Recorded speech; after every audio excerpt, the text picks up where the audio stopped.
Drama in Chicago. We know that the Bears have the first pick and the 9th pick in the NFL draft, and they have Justin Fields currently as their quarterback. With all the uncertainty surrounding his future, Fields unfollowed the Bears on Instagram this week. Yesterday, he explained it on the St. Brown Brothers podcast. Listen.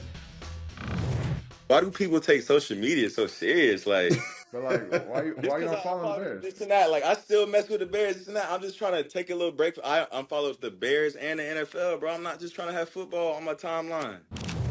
Every Bears post.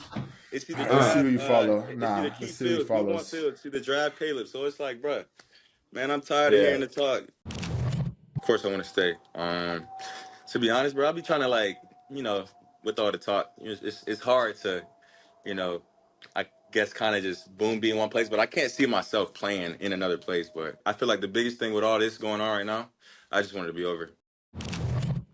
Biggest thing right now, he just wants it to be over. Kmart, what did we just hear?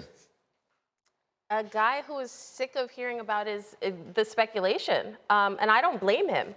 It seems like he's reading the tea leaves just like the rest of us. And as much as he's saying, it's not a big deal, it is a big deal. Because if he felt like he had a firm future in Chicago, he would not be unfollowing his team. But I don't begrudge him that.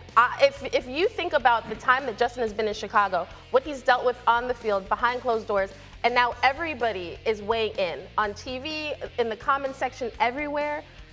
No one wants to hear that, so I don't blame him one bit. What do you make of this, Tim Hasselbeck? Listen, what I make of it is I can't imagine being a player in this era of social media activity. Like, I don't blame Justin Fields for, unfollowing the Bears, unfollowing the NFL. Like, we talk about mental health for some of these players. Like, if you're constantly staring at your phone, seeing what every single person's opinion is about your future, what type of player you are, what type of leader you are, like, that's exhausting. I have to be honest. I'm surprised as many players, are active on social media as they are. They're making a lot of money to play. Like, whatever endorsement money they're making off of social media, to be honest, I don't think it's worth it. So I'm surprised, and I think probably more players should take Justin Fields' lead on this. What do you think, Harry? Well, I don't think just unfollowing the Chicago Bears and unfollowing the NFL is going to allow you to ignore the noise that you're seeing from people. I think in hindsight, all you got to do is press down on your phone, and those little apps, they start to shake. And they have a button where you can delete the app overall. So I think that would be the best bet, to delete all social media apps. But I understand where Justin Fields is coming from. We literally witnessed Tony Pollard not know that Dan Quinn had took the head coaching job for the Washington Commanders because he went off the grid. So if I'm Justin Fields, if I want to ignore the noise, I don't want to hear anything right now, I would completely go off the grid and I would delete all those applications from my phone. But I do love that he said he just wants this to be over. And I think that's, if you're looking at it from the Chicago Bears standpoint, whatever team is going to trade for Justin Fields and for Justin Fields, I think that is the best case scenario for all three parties in this entire situation. Justin Fields is a phenomenal player. The sooner you're able to trade him, he can be able to get to his team, learn his new teammates, learn the offense, and get the ball rolling in those regards. Look, the words you're about to hear are from an unabashed Justin Fields fan. I've loved him since college. This was brilliantly handled by him again. No one has ever unfollowed the Chicago Bears because they're tired of the talk on their timeline. Unfollowing someone gives you plausible deniability. You get to make the statement, and then you get to pretend you didn't actually do anything. Let's face what's going on here. Justin is well aware he is out of Chicago. He is well aware he's not coming back. They're trading him. He's beginning the process of moving on. This is something that requires processing, and he's processing it. Remember when he came out of college, they said he couldn't process well enough? He's processing the hell out of this right now, and he is going to process himself right out of Chicago. He's going to bring plausible deniability along with him. By far the best thing the Bears can do for him is to get him out of there as quickly as possible so he can begin the process of proving them them wrong wherever he goes next. Be it Atlanta, be it Pittsburgh, he's going to go there and he's going to show them, you know what? You guys didn't have the first freaking clue what to do with me when I was in your town. Now watch what I'm going to do here. Harry. Yeah, I got to applaud Justin Fields too, Greeny, because he gave the politically correct answer. Right. And I thought it was the right answer for this situation. He did not throw fuel on the fire that's happening right now surrounding him and the Bears and whoever they're going to take at the quarterback position. So I thought it was outstandingly a great job by Justin Fields not throwing fuel on the fire as well.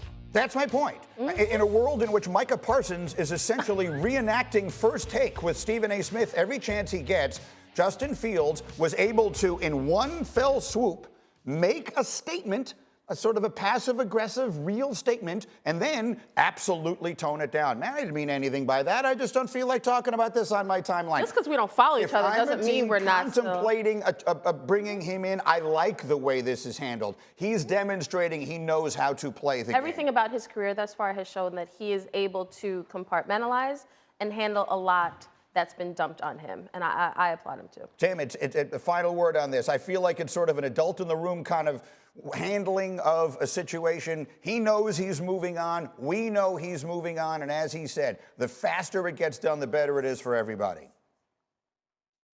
Oh, there's no question that he handled this. What else, can you say? You can kind of throw a fit, and then that, wouldn't endear you to any Bears fans. It certainly wouldn't, help your situation the next place you go. So, yeah, I think he's handled it perfectly. And at the same time, has found himself in a really tricky situation where the Bears are most likely just resetting the quarterback timeline. Yeah, this is what I expect. Like, picture it, the scene in Indy at the NFL Combine. It is these clandestine conversations between GMs and agents and other teams in hotel rooms. And then they get behind the podium and they posture and they act like, well, we don't know what we're doing. And then late night, the reporters, we're all trying to figure out what actually is really going down. That's what the week of the Combine is about. And my expectation would be that the Bears, everybody I've talked to says the Bears have to move on from Justin, not because it's Justin's fault, but because they got to reset everything. They've got to get a young quarterback. Fine. Well, I would expect them to have those conversations so that by the time the league year starts, they have parameters in place. They can make a decision because Justin, forget what he said. We understand, like, Justin is reading the tea leaves just like the rest of us. All this Caleb Williams talk, he understands his time is short in Chicago. And for him, it's easier for him to know, where am I going to be? Let's just get that going. And also other teams have to know, if they have an opportunity to get Justin, well, then now we know we can pivot in the draft and address other positions. What do you think of it all, Harry Douglas? Yeah, for Justin Fields, Greeny, I agree with you. I think he gave the politically correct answer, and I feel like for this situation that was needed. There's no reason to throw gas on the fire and make more flames than what's already happening right now in Chicago. We understand that they're looking at a quarterback and taking that quarterback at #1 overall. And I also agree with him saying, hey, he just wants it to be over. I think it's in the best interest of all three parties, Justin Fields, the Chicago Bears, and also whatever team trades for him, that he hurry up and gets to that team so he can move forward with his young career. And as far as social media, I don't think just unfollowing the Chicago Bears in the National Football League is going to stop you from seeing things on your timeline about the entire situation. So if you feel like it's becoming, unbearable, just delete the social media app. And to sort of wrap up this part of it, Tim, if I'm going to make my case for Justin Fields, I'm going to say this. Look at other young quarterbacks drafted into really bad situations in recent years. Just in his own draft, look at Zach Wilson. Look at Mac